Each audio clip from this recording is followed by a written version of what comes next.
महात्मा उपासक डॉक्टर सोहनराज तातेड़ पुनरुत्थान और आत्मविज्ञान के बाद अब ला रहे हैं सनातन सत्य, जैसी दृष्टि वैसी सृष्टि, कुदरत, कुदरती रचना एवं कुदरत के कानून से शाश्वत सुख की प्राप्ति। लॉग इन करें www.drsohanrajtater.com, YouTube channel doctor Sohanraj Tated, play store से डाउनलोड करें mobile app doctor Sohanraj Tated.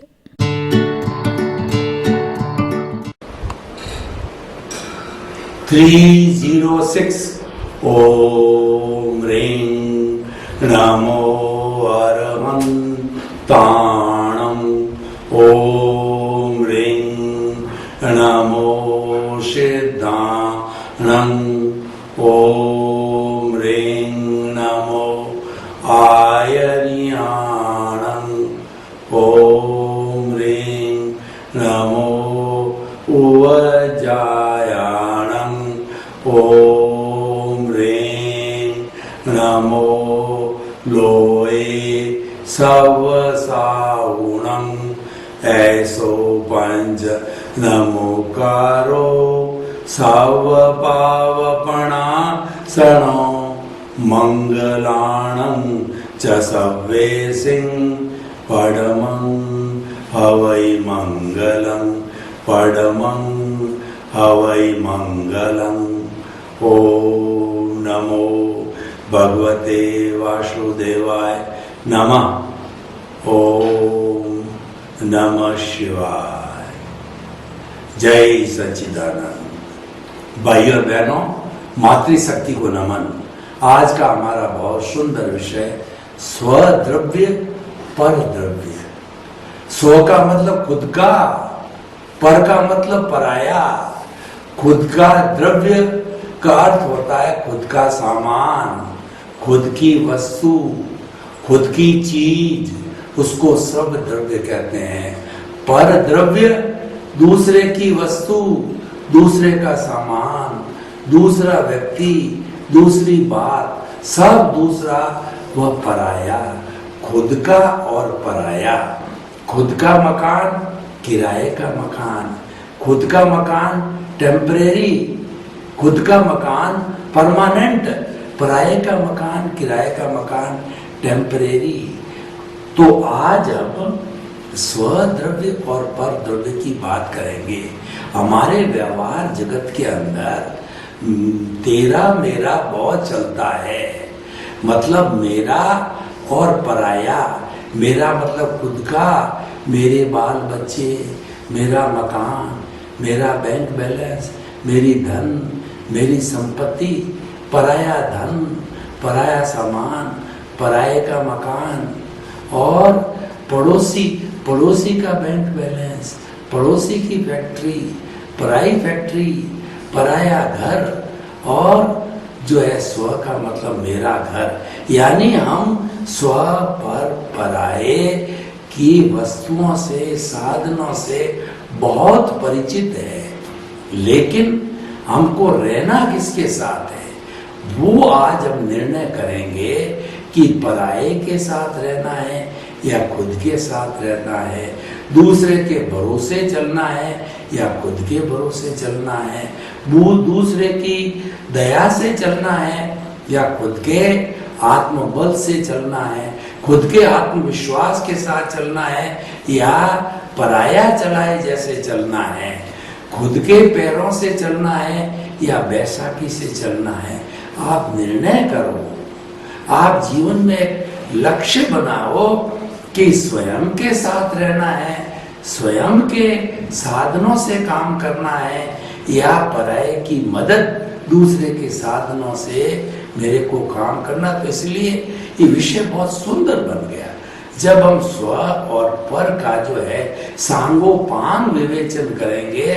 तो आप खुद निर्णय लेने की स्थिति में रहोगे कि मुझे तो स्व के साथ ही रहना है, पर के साथ नहीं रहना है। देखो, स्व का साथ क्या है, मैं दोनों तरफ से, यानी व्यवहार दृष्टि से, निश्चय दृष्टि से, हमारा जो बाहर का जगत है उसकी दृष्टि से, भीतर का जगत है उसकी दृष्टि से भीतर का जगत अध्यात्म का जगत है, बाहर का जो जगत है ये हमारे हिसाब किताब का जगत है।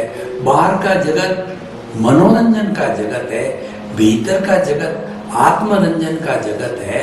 हम दोनों जगत में रहते हैं, लेकिन ज्यादा समय हम मनोरंजन में रहते हैं। ज्यादा पब्लिक आज बात करूं तो 95 क्या 99% विश्व की पब्लिक मनोरंजन में रहती है। आत्मरंजन में रहने वाले 7.8 अरब की जनसंख्या के 1-2% ही लोग हैं, और कुछ लोग उससे ज्यादा रहते हैं। तो मनोरंजन आत्मरंजन में जाते ही तुरंत बाहर आ जाते हैं। अधिकतम समय 24 घंटे में जो 12 घंटे 10 घंटे 8 घंटे जो आत्मरंजन में रहने वाले लोग बहुत ही जो अंगुलियों पे गिनने लायक है, लिमिटेड लोग हैं। तो वास्तव के अंदर हमारा भला करने वाला कौन सा जगत है? अध्यात्म जगत हमको अंतिम मंजिल तक पहुंचाएगा, निज की पहचान कराएगा, स्वयं की पहचान कराएगा।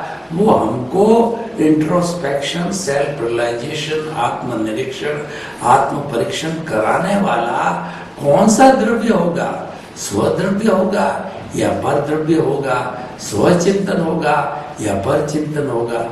ये हम भेद रेखा खींच देंगे, और फिर बाद में निर्णय आपका है कि कौन से जगत में रहना है, आत्मरंजन में रहना है या मनोरंजन में रहना है। क्योंकि जो हमारा स्वद्रव्य है, जो हमारा चेतन तत्व है, वह बिल्कुल स्वतंत्र है कोई भी निर्णय लेने को। यह भी ले सकता है, यह भी ले सकता है, स्वद्रव्य में भी रह सकता है, परद्रव्य में भी जा सकता है, मनोरंजन में भी जा सकता है, और आत्मरंजन में भी जा सकता है। निर्णय आपका है, क्योंकि आप उसमें स्वतंत्र हो। लेकिन जो हमारा बाहरी जगत है वह तो भुगतान का जगत है, उसमें आपकी कोई स्वतंत्रता नहीं हो। आप तो चाहोगे कि मैं जो है वो मनोरंजन इस तरीके का करूं, नहीं, जो लेके आओ वही करना पड़ेगा। वही माता, वही पिता, वही पत्नी और वही घर, वही कर्म, वही भुगतान जो लिख करके ले आए हो, विधाता माता ने लिख दिए हैं, जो कर्म शरीर के भीतर प्रिंट हो चुके हैं, इम्बिंब हो गए हैं, वही आज का हमारा जो है द्रव्य कर्म का भुगतान जन्म लेते ही प्राप्त हो जाएगा, और वही जीवन भर भुगतना पड़ेगा। क्योंकि ये तो फिल्म है, ये फिल्म आप पीछे, यानी आपका आयुष्य समाप्त हुआ और फिर नया आयुष्य ग्रहण किया, तो जो फिल्म आपने अर्जित की थी, जो सृजन किया था, जैसे आपने स्वतंत्रता से भाव डाले थे, वो भाव अब प्रतंत्रता में बदल गए। स्वतंत्रता समाप्त, प्रतंत्रता स्टार्ट हो गई है, तो आपको उस स्वतंत्रता को पूरा भुगतना पड़ेगा। क्योंकि ये किसने खड़ा किया? ये खड़ा आपका किया होगा। भुगतेगा कौन? आप ही भुगतोगे। तो इसीलिए मुझे आज स्वर्ग में जाना है, तो स्वर्ग में कौन जाएगा? मैं जाऊंगा तो मुझे मरना पड़ेगा। आपको जाना है तो आपके मरने पर ही स्वर्ग मिलेगा, मरे बिना स्वर्ग नहीं होता है। मैं आपको एक उदाहरण बताता हूँ कि देखिए कि 1000 गायें खड़ी है, उसमें से एक गाय ने जन्म देके अभी अभी बछड़े को जन्म दिया। थोड़ा 4-6 घंटे बाद बछड़ा जब खड़ा हो गया, उस बछड़े को हम पकड़ करके और जो है 300 मीटर की दूरी पर ले आए। वो बछड़ा दौड़ सकता है, वो बछड़ा भूखा हो गया। अब देखिए नवजात बछड़ा है, वो भूखा हो गया तो अपनी माँ का दूध पिएगा। 300 मीटर दूर खड़ा, उधर 1000 गायें खड़ी है, वो बछड़ा दौड़ के उन 1000 गायों में से अपनी माँ के पास ही जाएगा, अपनी माँ का ही दूध चूंगेगा। तो आगमकार यहाँ कहते हैं आपके कर्म आपके पीछे चलते हैं, आपको भुगतने होंगे। चाहे आपकी पत्नी है आज पिछले जन्म में वो दूसरा जीव था, इस जन्म में वो भुगतान पूरा करने के लिए एक पार्टी के रूप में आपकी पत्नी, बेटा, पोता सब फाइलें बन के आई है और वो सब पार्टियां हैं। कोई लेने आई है, कोई देने आई है। लेना देना यही भुगतान है, डेबिट क्रेडिट यही भुगतान है, तीसरी चीज कोई होती नहीं है। आपका बेटा बन करके आपको गालियां देगा, आपका मकान हड़पेगा, आपको ठोकेगा, आपको वृद्धाश्रम में भर्ती कराएगा। और अगर आपके पुण्योदय है तो वही जो है आपकी पत्नी बन के आपको सुख देगी, शांति देगी, आपको जीवन भर कोई समस्या नहीं आने देगी, आपकी ढाल बन के रहेगी, आपकी मित्र बन के रहेगी, आपको हर विपत्ति में उबार देगी, हर दुख के अंदर एक सुख का कारण बन करके आपके दुख का निवारण कर देगी। यानी पुण्योदय पापोदय ये जो है उदय प्रारब्ध है और फिल्म के अनुसार चलता है। आप कभी थिएटर में गए होंगे तो आपने देखा होगी 2.5 घंटे की फिल्म चलती है। वो पहले फिल्मा ली जाती है, फिर आपको दिखाई जाती है। फिल्माने के समय में कितनी कठिनाई से फलती है कि हीरो है, हीरोइन है, विलियन है, हीरो से प्रेम करता है और विलियन भी हीरोइन से प्रेम करता है। तो अब एक पत्नी के एक प्रेमी का कहिए उसके 2 दावेदार हो गए, वो आपस में लड़ते हैं। इनके शॉट्स लिए जाते हैं, आप देखो तो एक शॉट को पूरा करने में 50 बार director cut cut cut cut short cut करता है। यानी कितना मुश्किल वो फिल्म बनाई जाती है, जितने कट है ये सब करेक्शन है। पिछले जीवन में आपने भाव डाला, आपने कहा गलती हो गई, सॉरी, क्षमत कामना, कट, आपका भाव कट गया है। और आपने अगर उसको कट नहीं किया एज इट इज, वो आपकी कॉजल बॉडी के अंदर प्रिंट हो गया, वो इकट्ठा हो गया। एक कॉज को कहते हैं हम कॉज, और बहुत से कॉजेज इकट्ठे होते हैं, बंच ऑफ द कॉजेज कहते हैं, और वह कॉजल बॉडी के अंदर आ जाता है। तो इस तरीके से ये सारा जो फिल्म बन के आती है, हमारे जीवन की भी ये फिल्म है, तो ये फिल्म चलती रहती है। ये सारा पर द्रव्य है। हम आपको बताना चाहते हैं ये फिल्म पूरी पर द्रव्य है, पूरा भुगतान पर द्रव्य है, पूरा व्यवहार जगत पर द्रव्य है। पूरा व्यवहार ये अवस्था से जुड़ा हुआ है, मन वचन काया तथा उससे जुड़ी हुई हर अवस्था मात्र कुदरती रचना है और वह व्यवस्थित है। यह अवस्था हर संजोग के साथ वियोग जुड़ा हुआ है। इस सिद्धांत से जो कार्य करती है तो यह भी चला जाएगा। अवस्था आई चली गई, सुख आया चला गया, दुख आया चला गया, भोगा चला गया, भुगतान खत्म हुआ चला गया, चला गया। ये हम पूरे जीवन भर जितना हमारा इस जन्म का आयुष्य है, ये हम भुगतते रहते हैं। फिल्म चलती रहती है, इसमें आपकी कोई स्वतंत्रता नहीं है, एक सांस लेने की भी स्वतंत्रता नहीं है। No freedom of any correction at all, क्योंकि ये तो आंसर सीट कुदरत के पास है और कुदरत है वो एग्जामिनर है, वही रिजल्ट दे रही है और वही आपको एज इट इज भुगतना पड़ेगा, जीवन भर भुगतना पड़ेगा।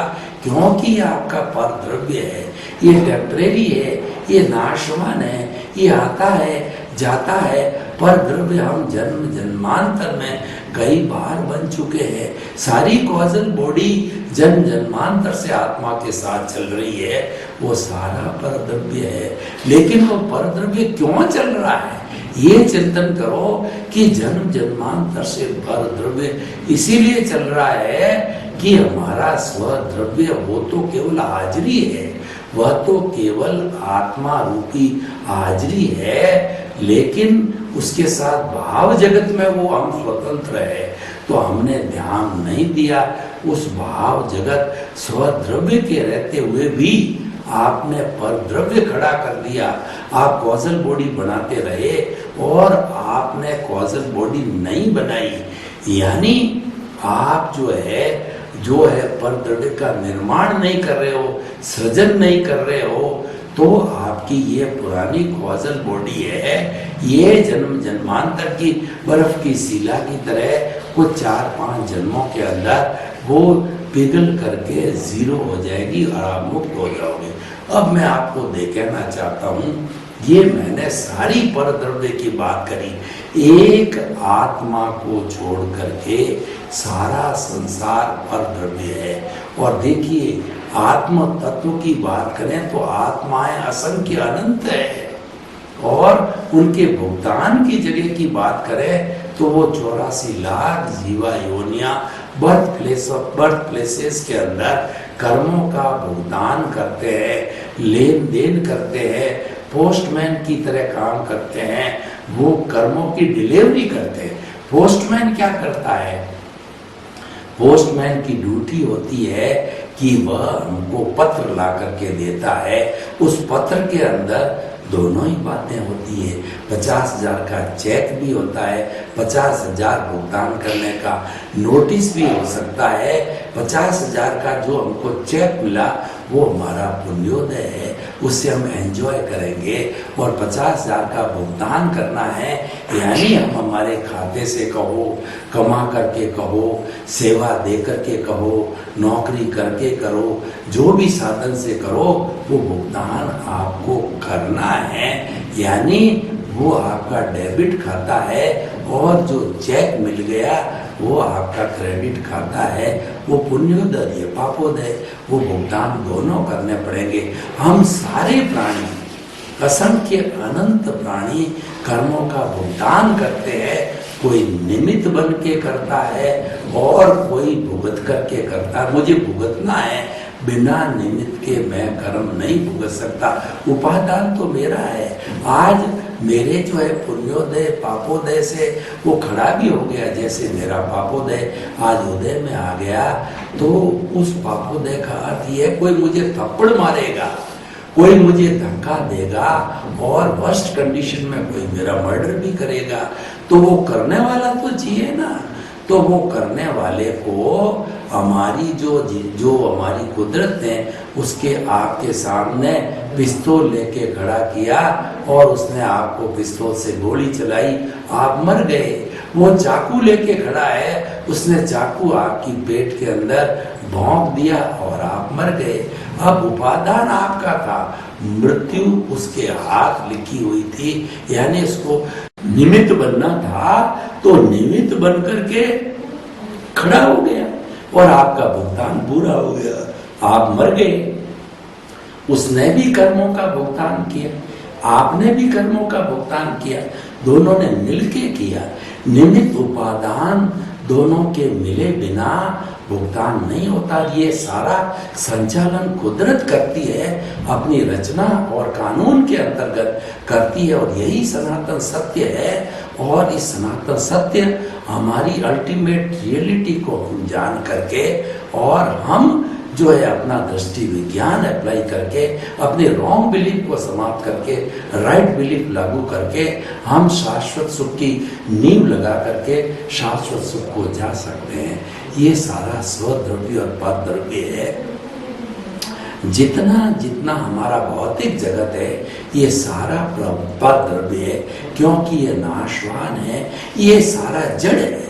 जड़ किसे कहते हैं? जिसमें वर्ण होता है, गंध होता है, रस होता है, स्पर्श होता है, जो गलन मिलन धर्मा होता है, बदलता रहता है। आज मिट्टी है, कल अभ्रक बनेगा, भोडक बनेगा, सोना बनेगा, चांदी बनेगा। वो सारा भौतिक तत्व जो है बदलता रहता है, इसी का नाम पर्याय है। इसको हम जो है वो उत्पाद और व्यय कहते हैं, लेकिन कुल मिलाकर के ये उत्पाद व्यय होकर के ये जड़ का जड़ रहता है, उसको द्रव्य कहते हैं, और ये बदलता रहता है, ये नाशवान है। बदलता रहने के कारण हर क्षण हर वस्तु बदलती रहती है, होने के कारण इसको नाशवान कहते हैं।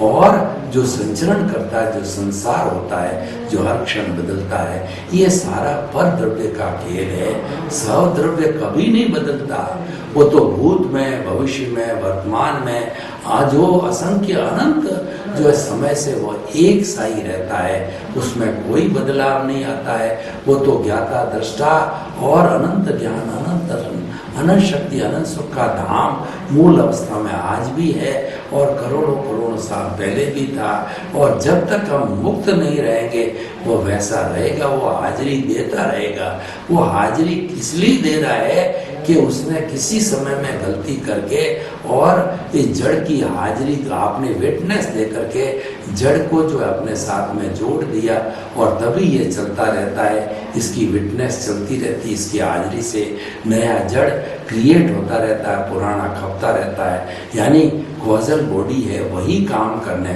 सारा एक्चुअल काम करता है, फंक्शनिंग करती है, वो कॉजल बॉडी है। यही तो कर्मों को जोड़ती है, यही तोड़ती है और यही चलता रहता है। जो हमारा स्वद्रव्य तो मात्र एक हाजिरी देने वाला होता है, मात्र उसकी प्रेजेंस होती है और वही स्वद्रव्य है, वही घर का मकान है, वही परमानेंट वो जो है वो तत्व है। और जितना परद्रव्य है सब किराए का मकान है। किराए के मकान में क्या होता है कि 11 महीने की लिखा पड़ी होती है, 11 महीने बाद वो खाली करा देता है। लेकिन खुद का मकान होता है, हमारे खिलाफ रजिस्ट्री होती है, तो हमारी कई पीढ़ियां उसको भोगती है और उसका सुख प्राप्त करती है, क्योंकि वो खुद का है, वो कोई खाली नहीं करा सकता। तो हमारा स्वद्रव्य हमारी आत्मा है, ये पारसमणि है, ये चिंतामणि रत्न है और ये नंदन वन है, ये वो वैतरणी नदी है, सुख देने वाली है। और ये जो है हमें हमेशा हमारे खुद के अंदर ही रहती। इसलिए कहा गया है कि रहो भीतर जियो बाहर। रहो भीतर का मतलब खुद के मकान में रहो, अपनी आत्मा में रहो। अपनी आत्मा में रमण करना स्वास्थ्य कहलाता है। हम कहते हैं कि हमारा स्वास्थ्य अच्छा रहे, इसका मतलब हमने आत्मा में रमण कर रहे हैं, हम स्वद्रव्य में रमण कर रहे हैं। और जब हम परद्रव्य में रमण करते हैं तब हम जो है वो कहना चाहिए बीमार पड़ जाते हैं। परद्रव्य है, जर्म्स हमारे साथ में आ जाते हैं, वात पित्त कफ जो है वो डिस्टर्ब हो जाते हैं, वो सत्व रजस तमस है डिस्टर्ब हो जाते हैं, हमारी प्रकृति बदल जाती है और हम बीमार पड़ जाते हैं। ये सारी हमारी प्रकृति है, वो पर द्रव्य है। और स्वद्रव्य है, वो स्व में अवस्थित होना है, वो हमारा स्वास्थ्य है। उस हमारे स्वद्रव्य से हमको कोई हटा नहीं सकता। जन्म जन्मांतर में वो हमारा ही है, हमारा ही रहेगा और हम ही वो हैं, तो कोई उसमें से हमको हटाने वाला नहीं। पर वो परमानेंट है, फॉर एवर है। लेकिन पर द्रव्य है वह तो विनाशी है, वो तो आता है जाता है। आज आप करोड़पति हो, कल आप रोडपति बन जाते हो और फिर पुनः आप अरबपति बनते जाते हो। जैसे कि धूप छांव है, ये बदलती रहती है, तो हमारा जीवन भी वैसा बदलता रहता है, सुख दुख भी बदलता रहता है, अवस्था भी बदलती है। आज हमने जन्म लिया, जब बच्चे होते हैं थोड़े बड़े होकर के बालक बन जाते हैं, फिर जो है किशोर बन जाते हैं, फिर हम जो है जवान बन जाते हैं, फिर प्रौढ़ बन जाते हैं, फिर वृद्ध बन जाते हैं और एक समय आता है कि राम नाम सत हो जाता हमारा। सब बदलने वाली स्थितियाँ है, ये सब विनाशी अवस्था है, ये सारा पर द्रव्य है। लेकिन स्वद्रव्य कभी नहीं बदलता। आत्मा थी, है और रहेगी, वह तो अजर है, वह तो अमर है, वह विनाशी है, वह किसी को रोकती नहीं, वो किससे रुकती नहीं, वो अजन्मा है, वह अशरीरी है, वह अच्युत है। उसका रंग नहीं, रूप नहीं, गंध नहीं, वर्ण नहीं, जलती नहीं, मरती नहीं, कटती नहीं, किसी को रोकती नहीं, किससे रुकती नहीं। वह तो अव्याबाद है, वह तो अजर अमर अजर है, अमर है, उसका कुछ नहीं बिगड़ता, वो तो हरि है। अब देखिए, जो अमर है, अजर है, वो हरि की कथा करते रहो तो क्या अजर अमर कभी समाप्त होता है? नहीं होता है तो उसकी कथा भी कभी समाप्त नहीं होती। और जो परद्रव्य है, जो नाशवान है, तो नाशवान चीज खुद खत्म होने वाली, उसकी कथा भी खत्म होने वाली, उसका स्वाद भी जाने वाला है। लेकिन फिर भी जो है, हम देखिए स्वद्रव्य परद्रव्य पैदा कैसे होता है। परद्रव्य पैदा होने का मैं आपको कारण बताता हूं, फिर आप निर्णय लो कि उसको छोड़ना है या उसको पकड़े रखना है। ये सारी बातें मैं इतना आधा घंटे से आपको क्यों सब और परद्रव्य का उपदेश दे रहा हूं कि आपको निर्णय की अवस्था तक पहुंचाता हूं कि ये करना है, ये करना है या ये करना है, दोनों के गुण दोष बता देता हूं। तो देखिए कि स्वद्रव्य से मैं परद्रव्य क्रिएट होने का कारण ये है कि हमको प्रकृति कहती है कि इस सृष्टि, इस जो है वो सृष्टि का जो करता है वह व्यवस्थित शक्ति, वह कुदरत है, वो मैं हूँ। मैंने 84 लाख जीवा योनि के बर्थ प्लेसेस के असंख्य अनंत प्राणियों को, मैंने किसी को भी कर्ता बनने की एक को भी पावर ऑफ अटॉर्नी किसको भी कर्ता नहीं बनाया है। लेकिन फिर भी मानव कहता है, दूसरा प्राणी नहीं कहता है। दूसरा प्राणी कभी भी कर्ता नहीं बनता है। मानव अहंकार के वशीभूत होके कहता है कि ये सब मैंने किया है, ये घर मैंने बनाया, ये परद्रव्य मैंने इकट्ठा किया, धन दौलत मैंने इकट्ठी की, बाल बच्चों को मैंने पाला पोसा खड़ा किया, मैं बड़ा विद्वान हूँ, मैं भारत का प्रधानमंत्री हूँ, मैं मंत्री हूँ, मैं कलेक्टर हूँ, मैं जज हूँ, और मैं बड़ा लेखक हूँ, मैं किसी का पिता हूँ, मैं किसी का पुत्र हूँ, मेरे इतने साधन और मेरी आदि व्याधि उपाधि वो सबको भुगतता है, मैं इतना बड़ा व्यक्ति, इतना करने वाला। ये सारा जो है वह कर्ता पद में आ जाता है, वो कर्ता बनता है। और जब जब ये जो है हमारी आत्मा कहिए या शरीर कहिए कर्ता बनता रहेगा तो बहिरात्मा रहेगा, स्वार्थ की चेतना से रहेगा। मैंने पिया, मेरे बैल ने पिया, हुआ डहे तो डहे, इसके बाहर नहीं निकल देगा। और वह कभी भी जो है सम्यक ज्ञान को प्राप्त नहीं कर सकता है। लेकिन जिसके अंदर भावना है, बदलने की भावना, मैं ऐसा नहीं कहता हूँ कि आप हमेशा परद्रव्य रहोगे, आप में बदलने की भावना आई, आपका पुण्योदय हुआ, आप में ये लगा कि मुझे ज्ञानी पुरुष मिले, मुझे सद्गुरु मिले, ज्ञानी कृपा बसी, और उन्होंने आपका जो है दर्शन मोहनीय को भस्मीभूत कर दिया, अनंतानुबंधी कषाय को हटा दिया, क्योंकि आपका पुण्योदय आया, आपका समय बदला, आपका भाग्य बदला, आपकी सीट बदली। जो ज्ञानी पुरुष होता है, सद्गुरु क्या होता है, आपकी सीट बदल देता है। वो कहता है कि मैंने आपके अनंतानुबंधी कषाय को भस्मीभूत करके आपको कर्ता पद दे करके और मैंने आत्म पद पर बिठा दिया। मैं ये नहीं कहता हूँ कि आप उसके कोई भी कर्म नहीं लगे, कर्म लगेंगे, कैसे लगेंगे? जो जन्म जन्मांतर में भटकाने वाले कर्म नहीं बनेंगे।